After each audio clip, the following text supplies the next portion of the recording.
Small Talk with Stacy. It is Tuesday, and I hope you're having a great week so far. I'm just coming back on to have a little small talk with you. Why my lash got my eyes looking a little wonky, a little cross-eyed, a little lazy. I don't know what's happening, but we all good. Talk about as we continue to discuss being the best version of ourselves and getting a jump start in doing that for 2025. I was watching an interview today with Carlos King, and Lisa Ray was on there. And a lot of people would feel like she don't have like real people problems, especially in relation to relationships. We would assume she's very sought after by men. All the women want to be her friends, things like that. And she was discussing some disappointments, and you could hear the maturity in her delivery of her telling her story. And it made me think about how I'm at the age and stage and around people who are also in the same age, stage, and mindset of wanting to build community. We want people around us. We want good people around us. And we just want to make sure we're not growing old alone. That we have people in our lives that like really fill our love tank, our happy tank, that like keeps our social circle spinning, right? It's always nice. You always feel good when you've had a good conversation with a friend, whether you're talking about something uplifting, whether it's gossip, and I'm not saying that's always right, but that feels good too. To listen to it and to sometimes get it off of your chest. And to like seek the support of someone, seek the advice of someone, whether it's something in business, something matters of the heart, something with family, anything. It's just nice to have people around. It's nice to have good people around. And when you have lived a little, you've been burnt by people, it seems that circle of people that you trust, that you enjoy being around, that your peace can only withstand. Sometimes my peace can only stand certain people. I cannot have it broken. I cannot have it disrupted. My peace can only stand certain people. But we want those people. Even if it's measured, we want those people. And I was watching the interview with Carlos King and Lisa Ray, and she talked about having friends that slept with her husband. Nicole Murphy, the ex-wife of Eddie Murphy, slept with her husband, and a couple other high-profile friends that she had slept with the husband that she had that was the prime minister of Turks and Caicos. And I'm not for having a bunch of folks around your man. But should I really feel this way? Who can you trust? You cannot hold your man captive at home because you fear that you can't trust him or you can't trust them. So building that circle is important. And she talked about not only that betrayal, but being let down by friends who, when she really needed them, when she was going through the divorce, all of those friends could see were the surface outer things. The fact that he was a prime minister, the fact that he financed everything, the fact that she was living what appeared to be like a life of a princess, and she's the first lady and things like that. And they couldn't see that she was hurting, that she was being betrayed by men and women friends. The women friends were sleeping with him, and the men friends were liking the perks of being with a guy like that, and was aiding him and cheating on her. And if they saw him cheating and collecting other women, collecting and sleeping with them, they kept it a secret and didn't tell her. That's a betrayal. The omission of truth is also a lie. It is also a lie. And even though I do believe that 100%. I think that in certain situations, it may be warranted to kind of be discreet, be a person of discretion. Everybody don't need to know everything, and I don't think those things are a lie. But if your friend is being betrayed and you see it, speak up. Speak up. And so the conversation surrounding her and her friendship with Vivica Fox had come up. And I love what she said. And she's still friends with this ex-husband who did all of this cheating, all of this betrayal, and fought a good fight in their divorce. So she didn't walk away with the money, alimony, or whatever kind of spousal support that she thought she would get. She came back with a tail between, came back to the United States with her tail between her legs, broke, or at least not having the send-off from the financial send-off from that marriage that she thought that she would have. And she's still friends, she says, with the ex-husband. And I was happy to hear that she is still friends with Vivica Fox. Now, Nicole Murphy, no, because there's certain things we just not going to overlook. Now, you may carry a knife, but if you stab me with that bad boy, we done. Right? I don't want you carrying a knife, but I'm just saying. There's certain things that you just can't turn that around. And I love that she thought enough of herself and that friendship to reconnect. And now they're like big sister, little sister. They have come back together. And we as women don't do that enough. Big sister, little sister means that they consider themselves more than friends. And had she let the disappointment of the friend Vivica not showing up for her the way that she thought, she would have missed out. There are too many people missing out. There are too many of us missing out. Take a look at what she said, and then we'll come back and discuss further. To take on that role, because it was definitely that. But looking back on it, I did a great job. I did a good job, you know, and I brought things to Turks and employed people there. And there is a whole island full of people that love me for what I did. Are you and Vivica good now? We are good now. How did you guys find your way back? I saw her on a red-eye flight. We were both going to Atlanta. And I had my hood on and my glasses, and she had hers on over there. And she walked over there too. And she says, "Hi." And I looked up. And I had to figure out if, you know, this was going to be it, or if this was going to be it, you know. And I said, "How you doing?" Because then all that, the pain comes back, you know. Even when you talk about it, it's like, oh, you know.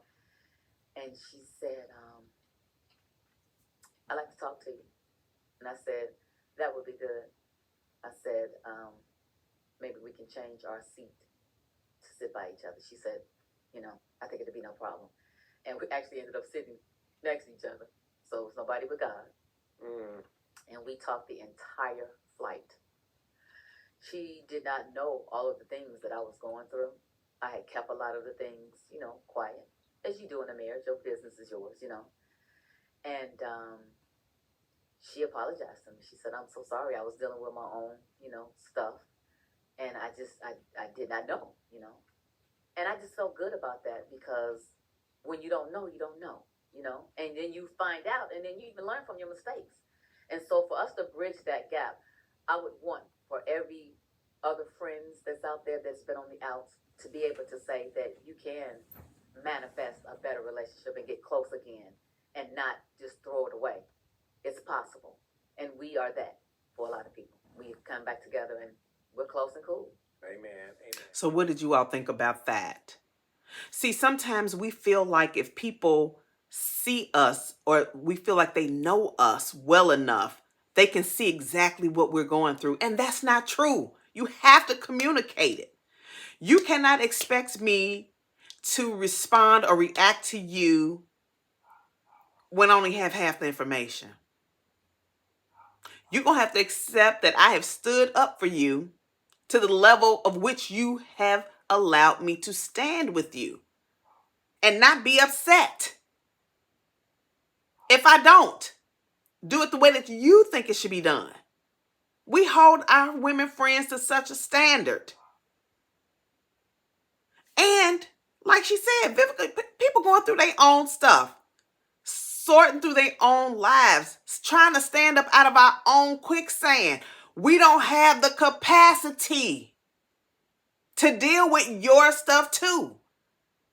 We can stand with you, but we can't stand on it. We can't stand on your business. We try to stand on our own business. I have a friend who, well, I had a friend. And you tell me what you think is the right response to this. Whose requirement is that she speaks to her friends every single day. Now,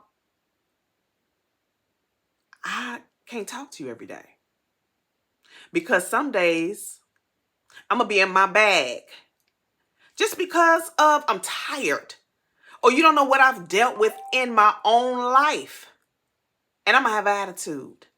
And when I'm talking to you, then I'm trying to fulfill this obligation in this friendship, but I really don't give a damn about nothing you talking about right now.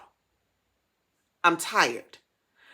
Some people have the capacity to listen, to do all of this. I'm a good listener and I'm a good friend, but I need to set a boundary on how I dish that out, or my cup is empty and I need to refresh.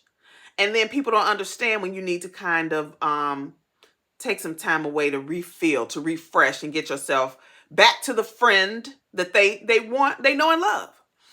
So that was a requirement on that. Wanted to know everything that was going on with me, but was not completely transparent about everything that was going on with them. That's red flag number 2. Ended up meeting one of my male friends on a dating site, and platonic male friends. So I don't know what the secret is, because if I met somebody that I found out knew a friend of mine, I would absolutely say, what you know about him? What's up with him? He seemed like a good dude, but what you really know about him? Help a sister out. That didn't happen. Instead, they maintained a friendship or connection, and it became platonic because there was no mutual interest. And they maintained a connection for about 7 years. And I never knew it. And then I found out. And I found out that not only did they maintain connection, which is not the big brouhaha about the whole thing. Okay, we all want to be connected. You find somebody you think is good and they're in your life, hey, okay, that's not the big deal. But the talking about me behind my back, comparing notes about what I've shared with either of them, told my business, and I was closer to one than the other. So everybody don't have the same level of information. For 7 years. And I decided that's not the level of betrayal of somebody that, because what you had, and what is it that you need to know about me? What is it that you need to discuss about me? Who both have given me my flowers as far as being a good friend. Nobody's perfect, but both have given me flowers about being a good friend consistently. So what is this about? Somebody tell me. So I decided to let the friendship fade. They thought it faded because I wasn't calling every day. I didn't fulfill that need. But we were on the same page, just for different reasons. And my point is good riddance. Now, I'm still friends with the guy. because he still calls. He still presses me because he needs a level of friendship. And I give it. I've given him opportunities to apologize. Won't do it. Because everybody can't own up to when they've been a snake. Somebody who has not been a do-gooder. Right? And I would, if she apologized to me, I would offer her that same grace. But we as women don't give each other that same level of grace that we give men. Being broken homes, broken relationships, but will go to the grave not talking to a good friend. Doesn't make sense. And I'm like, what you mad for? But be mad, because I'm over here happy and in peace and moving on with my life. But I would be open to it. But I've also been guilty of cutting a cord because I thought somebody wasn't being a good friend of mine, but letting somebody, I've learned a new term, breadcrumb me, flirt, talk about how much he care about me, how much he like me, how he want to be with me. I allowed that for, I'm ashamed to say how long. And I'm going to let you know right here and right now, it is long enough for me to have to pull my own coattail and say, you have absolutely nothing except wasted time. You could have been doing something else when you was responding to those texts and answering those phone calls. I have gained absolutely nothing. And I allowed that to go on. But a friend didn't respond to me the way that I thought they should. Or they didn't show up for me the way that I thought they, not that I thought they should, the way I showed up for them. Cut them. I'm guilty too. So in 2025, we're going to do better. It's okay to reconnect, or at least attempt to reconnect. Because sometimes it's not always on us. Because sometimes the problem is us. Everybody you cut off, you're not protecting yourself. You actually probably protected them from you. Now, short of ultimate betrayal, and that is defined by each of us according to our standards and boundaries of the relationships that we want to have in our lives. If you miss a good friend, call them. Text them. Send them a card. Send them a letter. Reach out. Send them an inbox. If you don't want to be, just think that you're going to reach out to them and call their number like you've been calling for the past year, 2 or 3, or however long you've been disconnected from one another. Shoot them an inbox message. Don't act too familiar, because you don't know where that person is. But be careful in this. I do think we should extend grace. I do think that we should give people grace. We extend grace and give people an opportunity to grow. Because sometimes the separation from you makes people take a step back and say, why did this happen? This is a good person. I really want to be connected to them. What is the reason? What's the problem? Give people an opportunity to do that. But also don't rush into it. Just like we wouldn't rush into a relationship with a man. Get to know the new them. If you have healed and you're at this level, you got to make sure that the water meets you where you are. Because sometimes you'll realize that's why you disconnected. But it's okay to be cordial. It's okay to be cool. It's okay to be nice to someone, but you don't necessarily have to be friends. If you see them out, fine. If they shoot you a text, hey, yes, things are wonderful with my family. Things are wonderful with me. Things are great. Life be lifing, but hey, God is good. Whatever it is, you don't have to be nasty. But you can figure that out for yourself too. But give them a chance. Not only that, give yourself a chance. Don't sit around and have absolutely nobody in your life. You got 200 numbers in your phone and you talk to 2.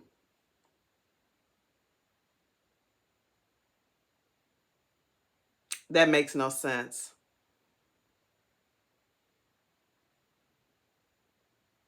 That makes no sense. Now, I know they say, wise mothers say everybody is not your friend, and that is absolutely true. But that doesn't mean that everybody in our life has to be friends. You can have associates. You can have close associates. You can have acquaintances that you hang out with. Go have a good time. It's the companionship. We so busy in life trying to be partnered up so bad that we put everybody up to the standard of how we select our life partner. If the friends become life friends, that'll develop over time too, just like a regular relationship. But we have to give it a chance. Have to give it a chance. So don't put up with something or someone. Don't put up with something that someone wouldn't put up with you. If you want to call me 10 times a day when you're going through some relationship problems, but if I hit a bump in the road and you telling me to get over it, go get a therapist, that's not, and that don't mean you can't be friends. You just can't be that level of friends. Learn there's a core, your core people, and then that circle gets wider and wider and wider. And so those rings get right. So just because you may have been best friends with somebody, and you could have been best friends with them your entire life up until this year. So however many years that is. If you reconnect, they don't have to, the awkwardness of trying to make it be what it was, take that off the table. Lift that weight off your shoulders. But you can have them in the perimeter. Readdress how you do things and how you reconnect. So, what we're going to do in 2025, other than be fine, fit, financially secure, and friendly. That's what we're going to do. So, we're getting this jump start. Want to come in and give you a quick little chat about it. Thank you for joining me, especially if you made it this far in the video. Thank you for joining me. Please like, share, and subscribe to my channel. Thank you for watching. Ciao.